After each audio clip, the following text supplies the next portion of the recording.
Jadi kalian tuh Jumat depan itu post testnya tentang sains data aja kan, kurang lebihnya.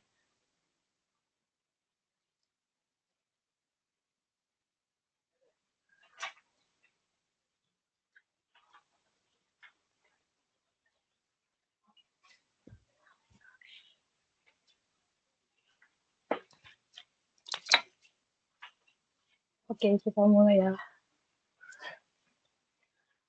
Em,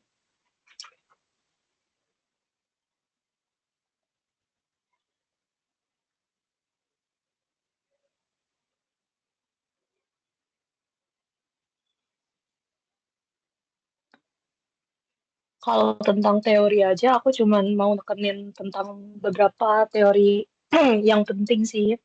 Kayak misalnya jenis-jenis supervised learning sama unsupervised learning gitu. Jadi, aduh bentar ini mau ke apa ya? Jadi,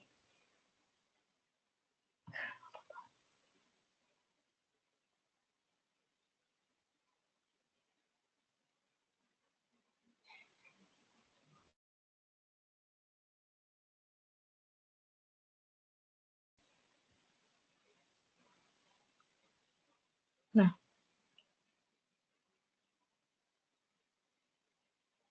aku cuma mau bahas soal-soal sama paling tentang ini. Ini teori yang di paling belakang. Kan kalian belajar tentang supervised sama unsupervised ya. Aku mau nekenin kalau itu perbedaan di antara kedua itu tuh harus benar-benar dipahami karena itu bakalan em, apa kedepannya bakal dipakai terus, apalagi yang dari statistik. Jadi kata kuncinya adalah kalau supervise itu dia bakalan dia tuh biasanya udah ada nama kolom-kolomnya gitu loh. Jadi tuh eh, a- jadi tuh dia udah ada nama kelompok-kelompoknya. Misalnya kelompok A, kelompok B, kelompok C. Terus data-datanya itu nanti dimasukinnya ke kelompok-kelompok yang udah tersedia ini. Jadi kita udah tahu kelompoknya. Bentar ini kok. Nah, jadi kita udah tahu kelompoknya, udah diketahui gitu. Kalau unsupervised, supervised, apa sih supervised, supervised. Kalau unsupervised ini nama-nama kolomnya nggak diketahui. Jadi misalnya ada sekelompok data, datanya tuh ada banyak banget. Ini titik-titik ini data. Kita nggak tahu nama kolomnya apa, tapi kita nggak kelompokinnya itu ke berdasarkan mereka tuh kesamaan kesamaan data-data ini tuh misalnya cirinya gimana gitu. Tapi kita nggak tahu judul kolomnya gitu. Kan kalau yang supervise tuh intinya gini sih, udah ada nama kolom-kolomnya. Nanti pas kita bahas soal, kalian mungkin bakal lebih ngerti. Sekarang kita bahas ke soal dulu. Kita bahas yang dari soal pertama deh.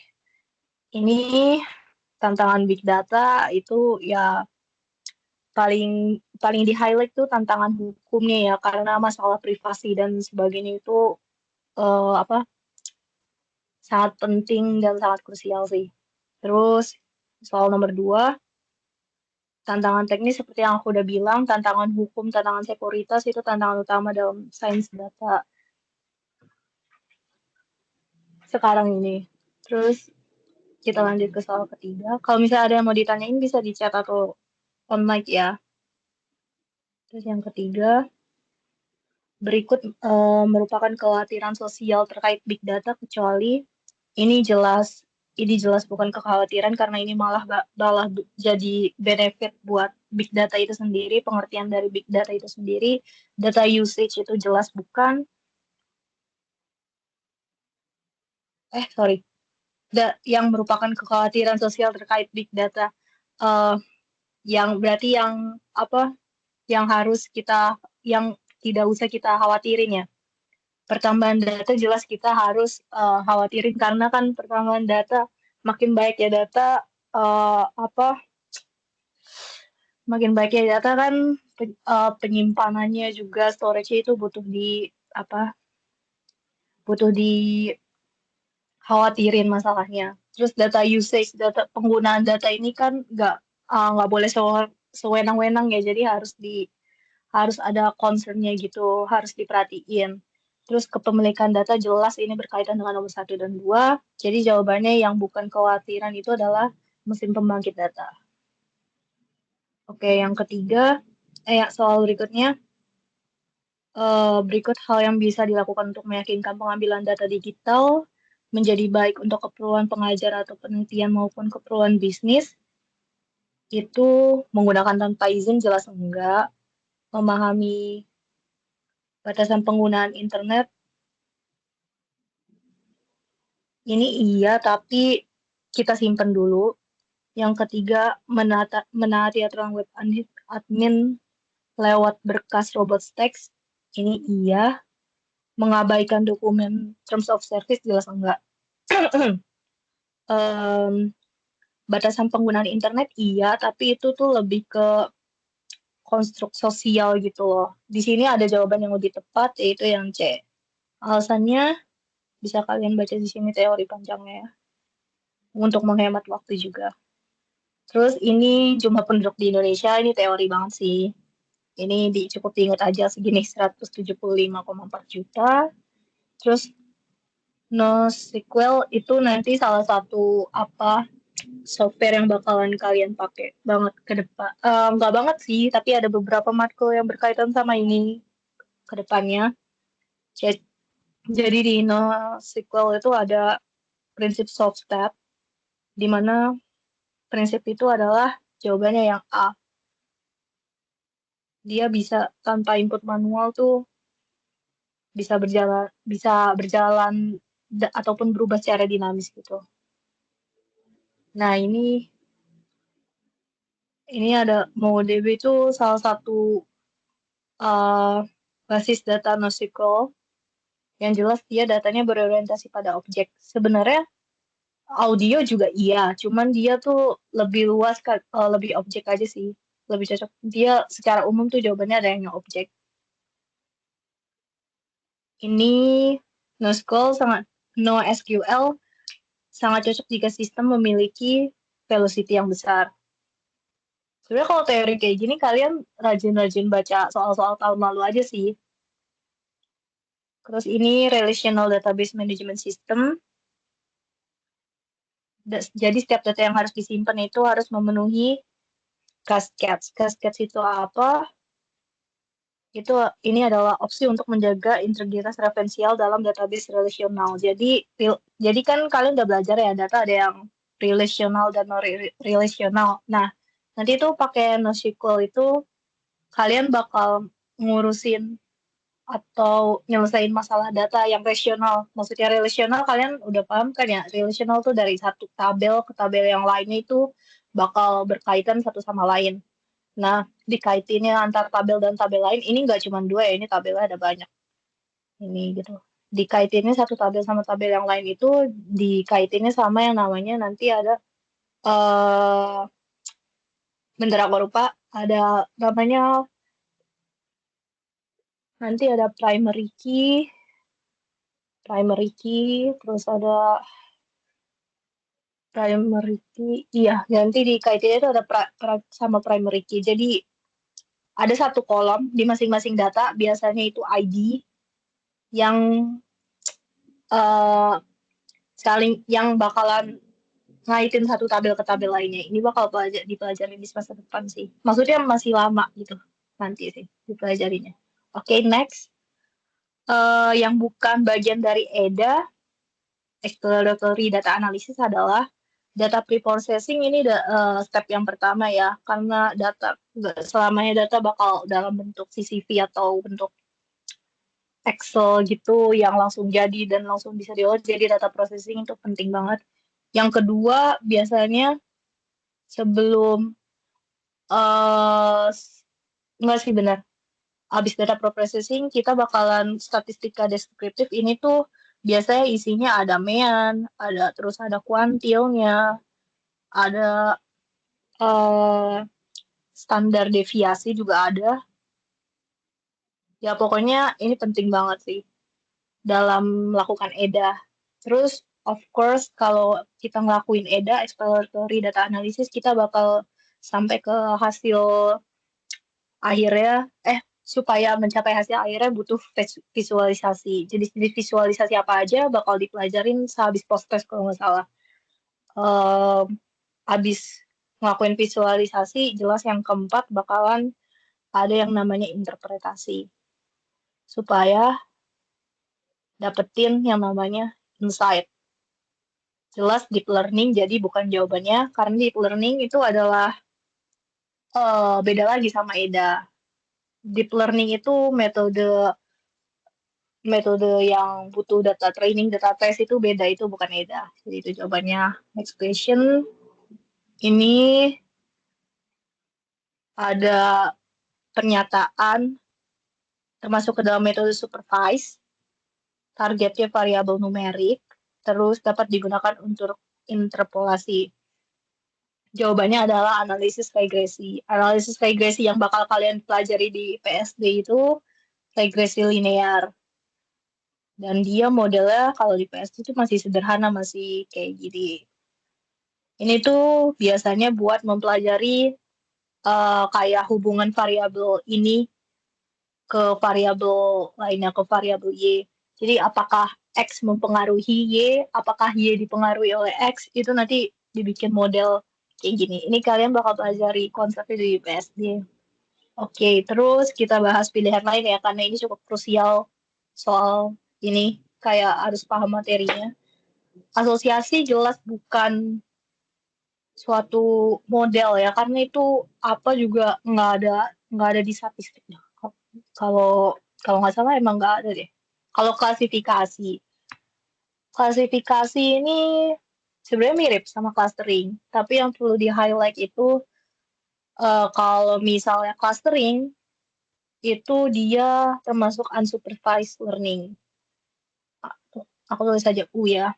Karena clustering itu nantinya tuh kolom-kolom namanya, kolom-kolom tujuannya tuh belum diketahui gitu. Kalau klasifikasi nama kolomnya tuh udah ada. Nanti ada contoh soalnya di bawah persis dari ini supaya kalian bisa bedain bedanya klasifikasi dan clustering lebih jelas ya sih. Terus kita ke soal selanjutnya, suatu model dikatakan overfitting apabila jadi kalau kalian ngelakuin machine learning gitu-gitu, nanti tuh ada kayak data test sama data training.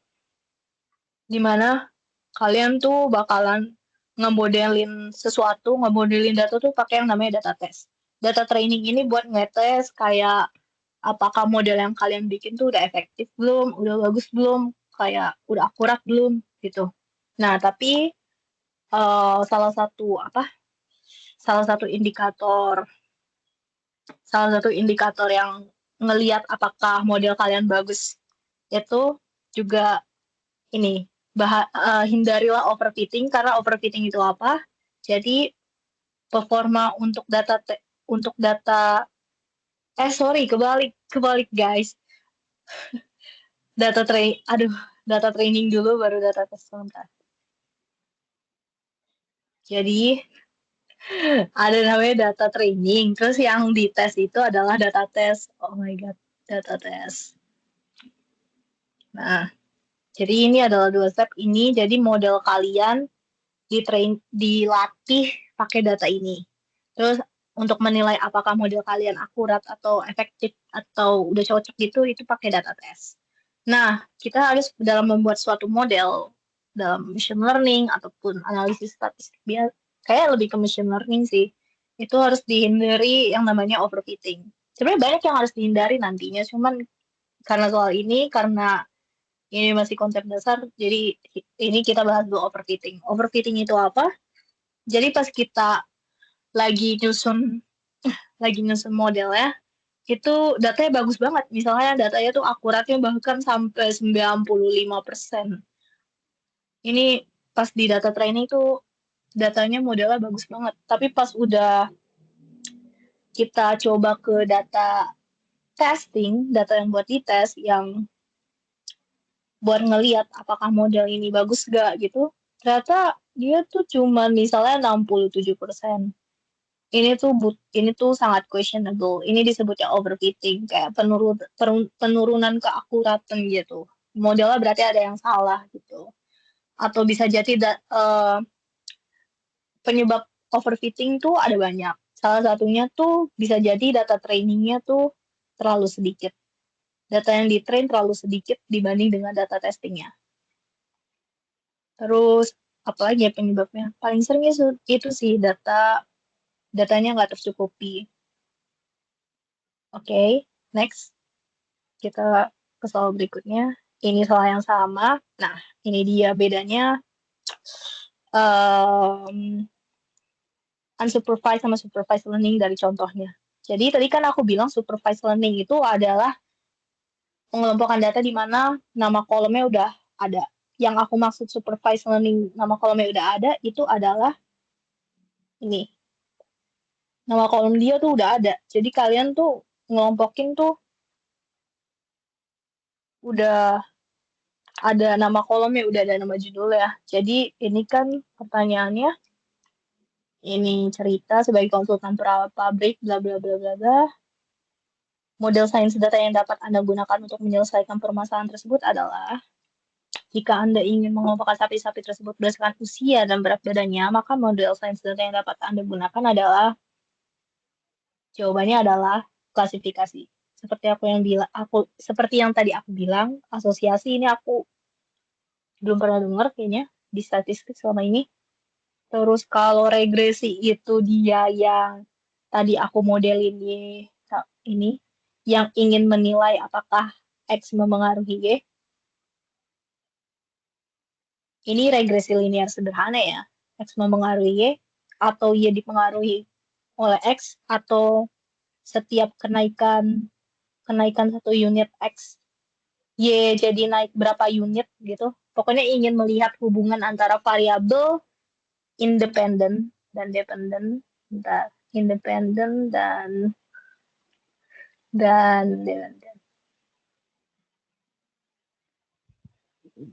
kalau model sains data yang ini ya, kalau regresi. Kalau klasifikasi itu ini dia ingin mengelompokkan suatu data. Di sini konteksnya adalah sapi-sapi. Sapi-sapi ingin dikelompokin datanya. Dan datanya tuh udah tersedia nama kolomnya. Ini supervised learning, jenisnya klasifikasi. Kalau clustering, kita langsung, nggak usah, nanti ada contohnya nih di soal terakhir clustering gitu kayak gimana. Jadi kalau yang udah ada nama kolomnya adalah klasifikasi, dan clustering itu kita lihat nanti di soal terakhir. Sekarang kita ke sini. Diberikan beberapa permasalahan, mengidentifikasi apakah transaksi dilakukan oleh pengguna asli atau bukan, memprediksi harga rumah berdasarkan ukuran dan lokasi rumah. Yang ketiga, mengelompokkan film berdasarkan peringkat rating yang diberikan oleh penonton, yang dapat diselesaikan oleh supervised learning. Supervised learning, ingat tadi supervised learning itu yang udah ada nama kolomnya. Yang udah ada nama kolomnya, udah ada judul kolomnya gitu. Berarti yang kita bahas dari satu persatu dulu. Mengidentifikasi apakah suatu transaksi dilakukan oleh pengguna asli atau bukan. Kan berarti kalau di sini tuh nama kolomnya tuh uh, bisa dikelompokkan jadi pengguna asli dan bukan pengguna asli kan. Nama kelompok di atas ini seperti yang contoh sebelumnya kan, itu nama kolomnya kan. Jadi itu bisa kita selesaikan dengan supervised learning.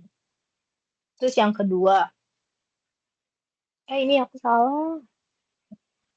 Um, Terus yang kedua, memprediksi harga rumah berdasarkan ukuran dan lokasi rumah. Kita itu iya supervise, tapi jenisnya apa? Jenisnya adalah kita tulis klasifikasi T.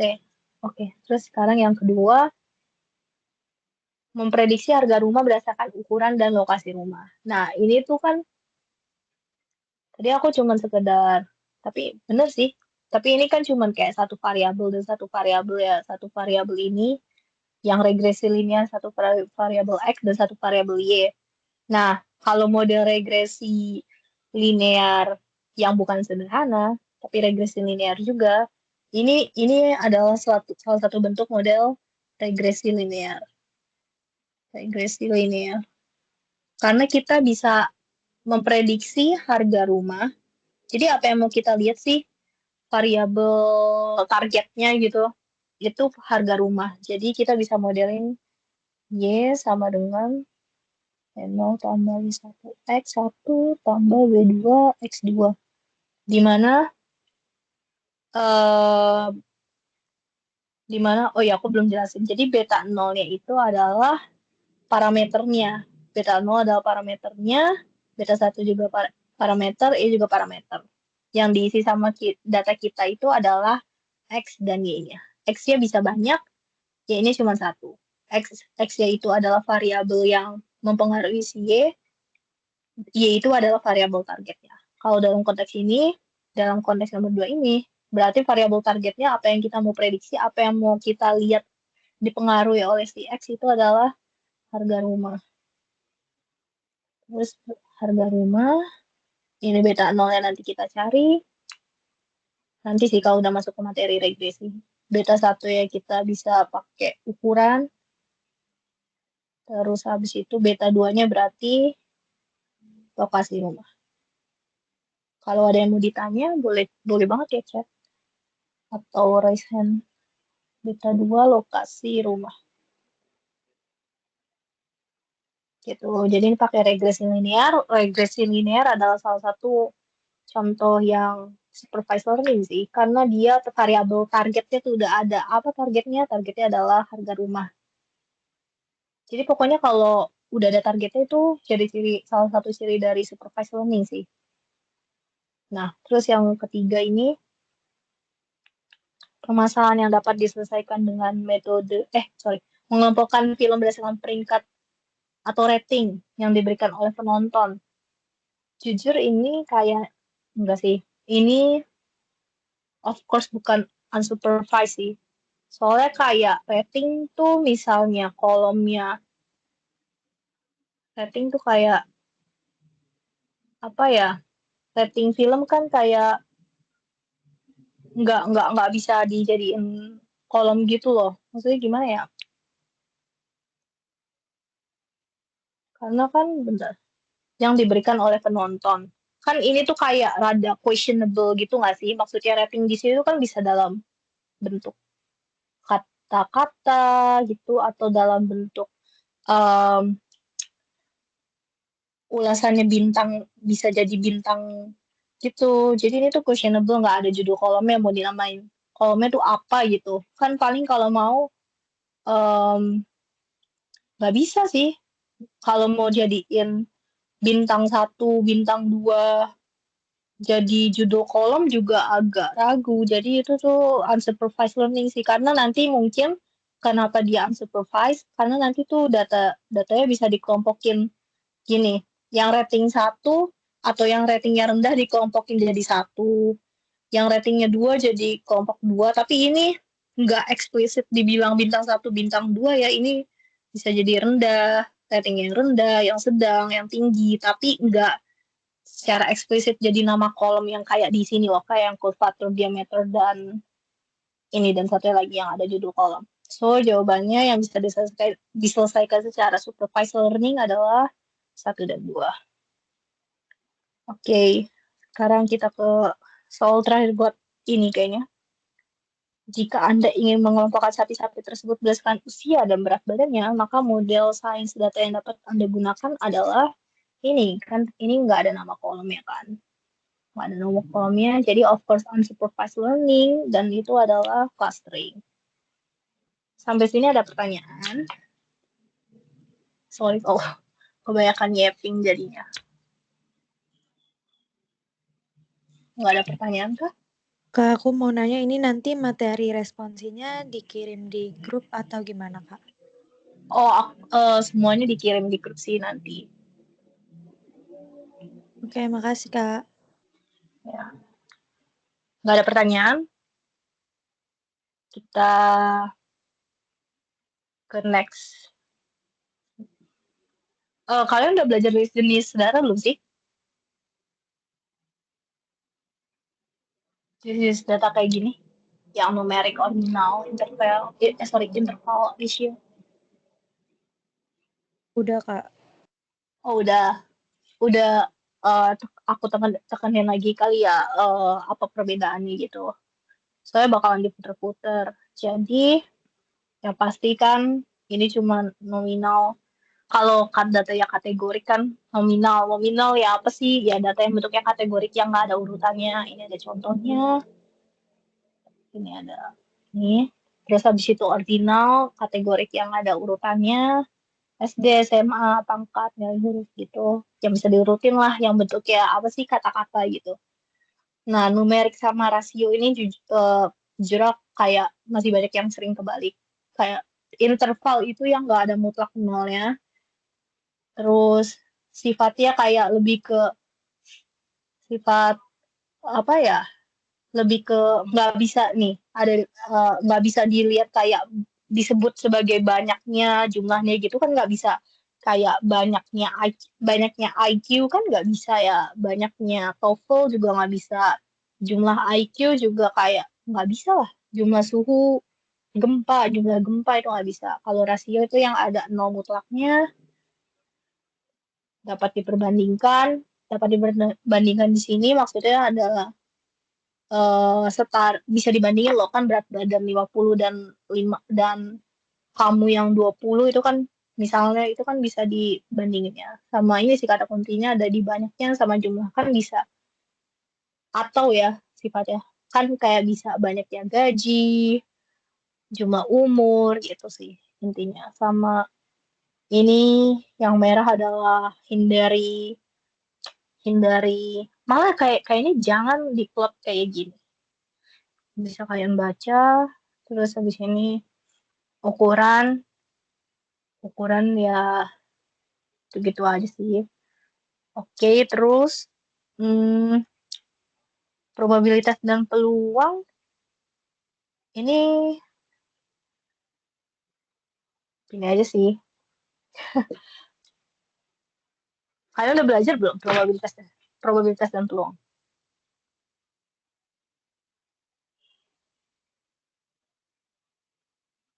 aku masukin karena anak MIPA Senin besok masuk ke teori besok masuk ke sini sih kalau kalian ini cuma teori dasar aja kok kayak hu- hukum teori hukum total probabilitas teorema bias kan kalian lebih ke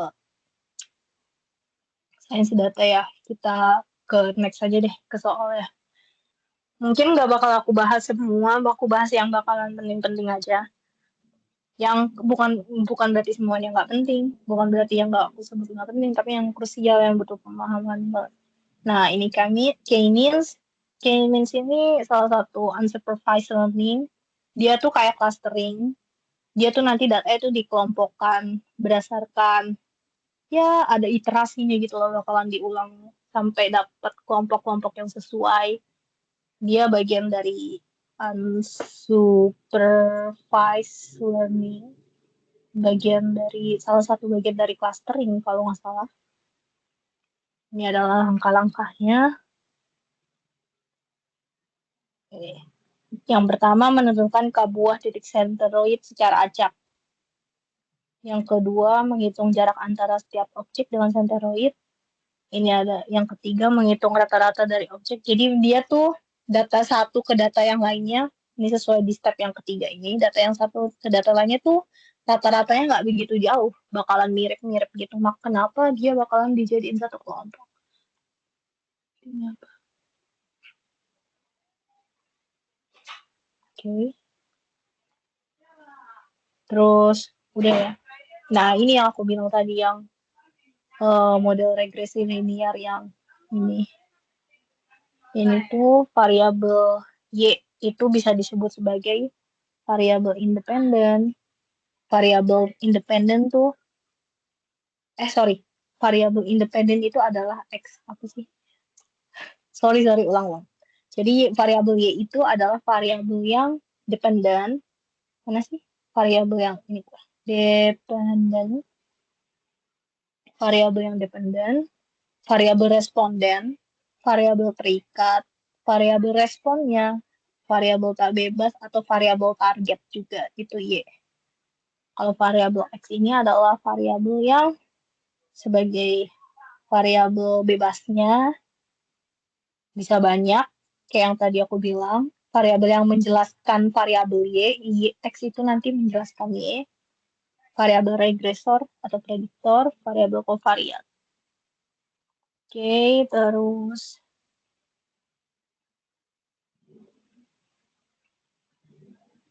ground truth tuh maksudnya variabel yang X itu bisa juga sih disebut sebagai variabel ground truth X. Intinya ini adalah nama lain dari variabel.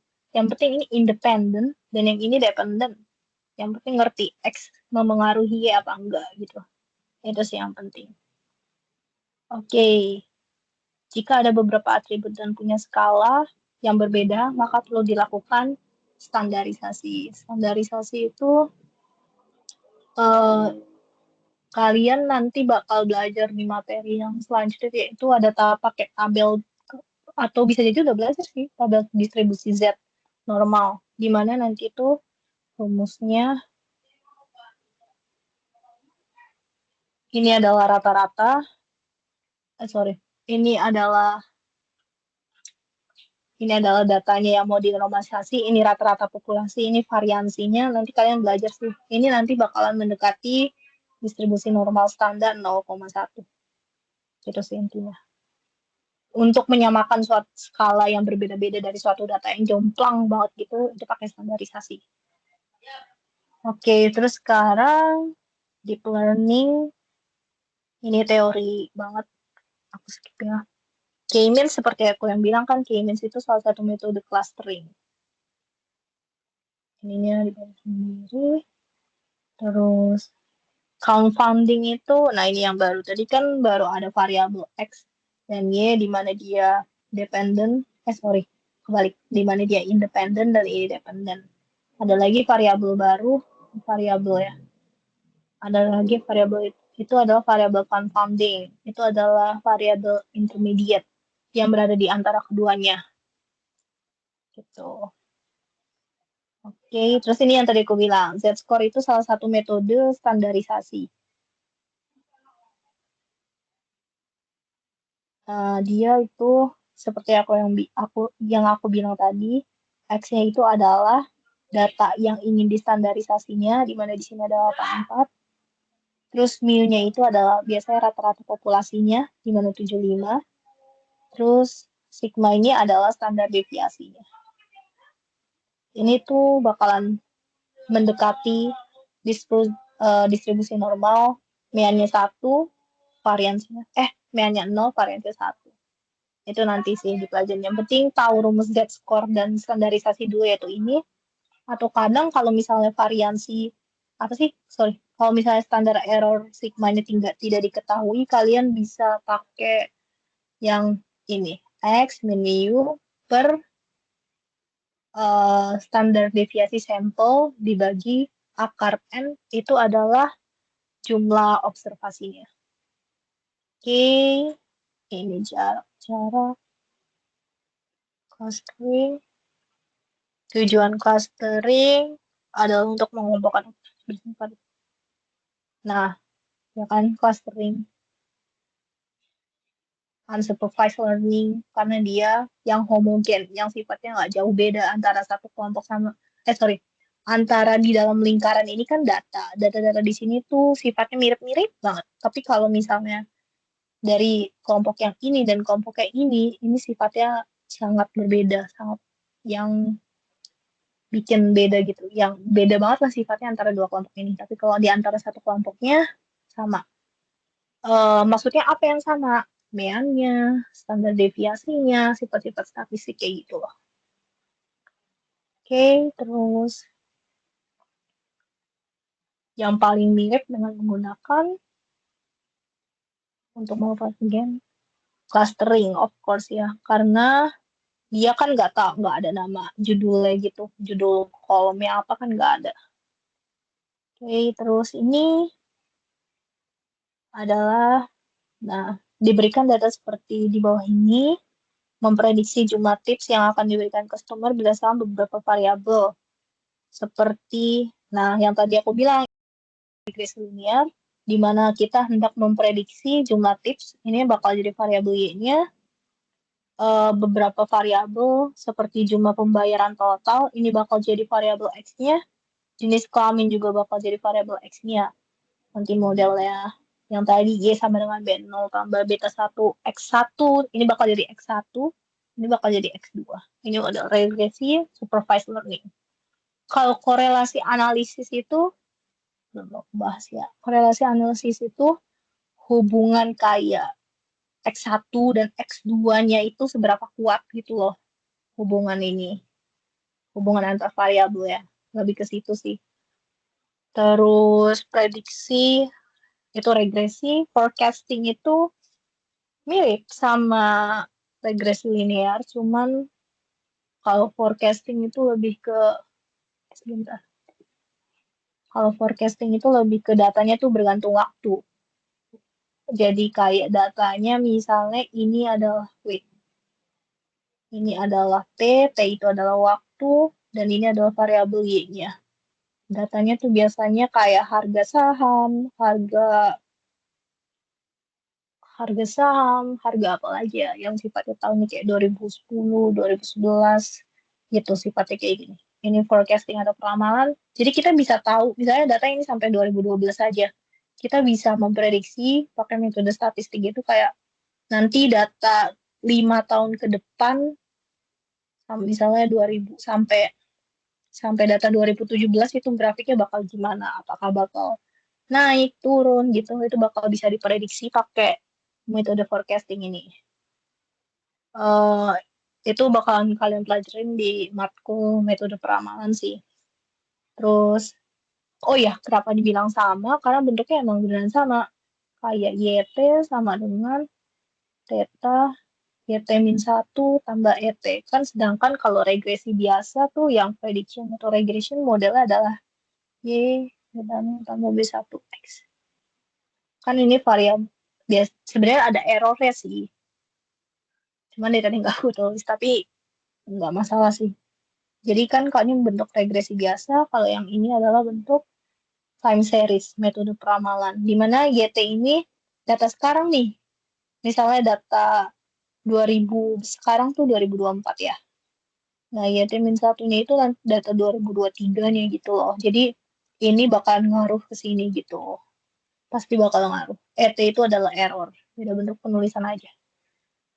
Oke, terus jadi bedain peramalan sama ini ya. Peramalan sama prediction itu beda. Kalau peramalan pakai metode time series, metode forecasting. Kalau misalnya prediction itu bisa pakai regresi biasa, regresi yang kayak gini. Oke, terus yang D itu klasifikasi. Klasifikasi itu yang tadi supervised learning yang ada judul kolomnya. Kalau unsupervised itu yang tadi nggak ada judul kolomnya. Oke, next. Seorang data scientist dari bidang ilmu biologi meneliti kesamaan dua spesies suatu bunga yang terdiri dari panjang dan lebar mahkota atau kelopak bunga. Untuk mengeksplor pola di datanya ini, model yang cocok adalah ini datanya, udah jelas ya, udah obvious banget ini ada nama kolomnya. Pasti nggak jauh-jauh dari supervised learning. Sorry, salah nggak. Kesamaan, hendak meneliti kesamaan berbagai, bukan gininya, ininya tuh jenis bunganya tuh yang ini, sorry.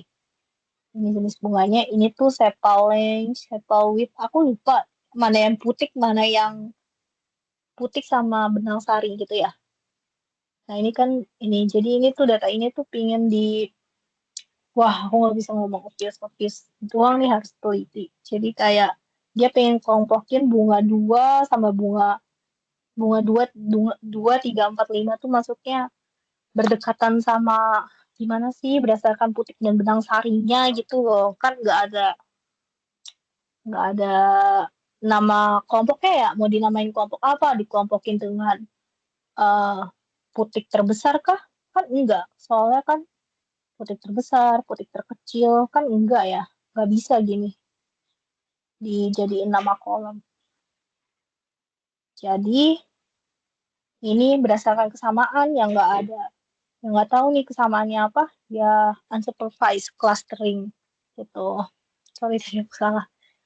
Terus abis itu next kita ingin data analis bekerja di suatu perusahaan, analisa berubah atau variabel apa saja yang mempengaruhi penilaian rating seseorang terhadap suatu produk makanan. Diberikan data di bawah. Model data science apa yang cocok untuk digunakan data analis tersebut? Apakah penilaian rating berpengaruh terhadap benar sih apa saja yang mempengaruhi penilaian rating terhadap suatu produk makanan? Oke, kita bahas satu-satu.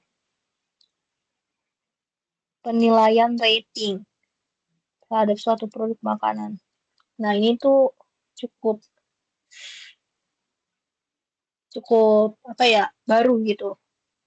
Karena ini datanya variabelnya tuh ini sebenarnya kalau dipikir-pikir tuh ini bisa jadi Y dan ini bisa jadi X kan. Kita bisa modelin regresi juga sebenarnya bisa-bisa aja kan, regresi linear. Banyak variabel gitu misalnya jadi bentuknya tuh B0 tambah B1 X1 tambah B2 X2 tambah dan seterusnya sampai X berapa nih? 1, 2, 3, 4, 5, 6, 7, 8, 9, 10, 11, 12 sampai X12 kan sebenarnya bisa-bisa aja ya. Beta berapa berarti? 12, X12. Tapi ini terlalu banyak variabelnya. Nggak bisa jadi nggak signifikan nanti kalau misalnya ada uji signifikansi model gitu. Ini bahaya, ini terlalu banyak variabelnya. Bisa jadi nggak memenuhi prinsip. Ada ada dua prinsip di regresi linear. Itu yang satu prinsip parsimoni, yang satu lagi prinsip hierarki. Tapi ini nggak dipelajari di PSB, cuman butuh tahu aja sih. Aku lupa detailnya aku takut ketukar bukan lupa. Jadi parsimoni itu prinsip yang parsimoni yang bakal yang apa ya maksudnya? Yang nggak butuh belajar regresi dulu supaya paham. Jadi parsimoni itu prinsip meskipun insight-nya sempurna, dapetin insight sebanyak-banyaknya, tapi tetap harus merhatiin kesederhanaan model. Jadi nggak boleh model yang terlalu kompleks gitu loh. Kalau bisa model yang lebih sederhana, kenapa modelnya harus kompleks gitu? Oh, meskipun insight-nya sama-sama banyak, tapi utamain tuh model yang sederhana. Kalau hierarki itu nanti pas kalian belajar ada matkulnya sendiri itu. Oke, tadi nyampe mana? Ini sebenarnya bisa kan dibentuk regresi linear, orang kita mau lihat apakah apa aja yang mempengaruhi rating rating dari suatu makanan kok kan bisa ya. Cuma itu tadi ini kan terlalu banyak terlalu banyak variabel X-nya. Dan juga sebenarnya ini tujuannya tuh untuk lebih lebih ke untuk menganalisa gitu, bukan memprediksi. Jadi kalau regresi linear itu lebih ke memprediksi data sih. Memprediksi apakah dia dipengaruhi oleh X gitu. Dan ini X-nya terlalu banyak, nggak bisa ini regresi linear, kurang cocok.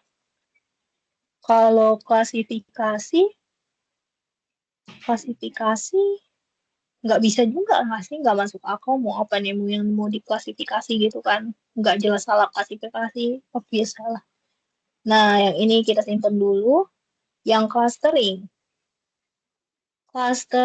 kurang cocok sih, selain karena dia udah ada judul kolomnya, udah nggak jelas juga sih, nggak bisa sih clustering jelas bukan. Kalau analisis korelasi sebenarnya ini kayak analisis korelasi adalah suatu step yang digunakan sebelum kalian membuat model regresi linear. Itu salah satu step sebelum bikin model kayak gini. Dan seperti aku bilang, korelasi itu menilai apakah variabel kaloris dan protein berkaitan kah? Maksudnya berkaitan erat gitu, itu kayak eh satu nilai naik, nilai yang lainnya naik gitu loh. Bener-bener mereka saling mempengaruhi dan dipengaruhi satu sama lain. Dan ini enggak ya, nggak bisa dong kayak ini tuh sebenarnya step yang harus dilakukan sebelum kalian bikin model regresi linear. Ujung-ujungnya ke regresi linear lagi dan kalian bakal melanggar prinsip ini parsimoni lagi. Dan lebih, dan regresi linear tuh tujuannya untuk yang lebih ke prediksi gitu, prediksi nilai. Jadi jawabannya analisis korelasi salah. Nah, sekarang kita lihat yang C. Dimensional reduction, feature extraction, feature engineering. Jadi, feature itu, apa sih maksudnya feature? Bukannya feature fitur ya.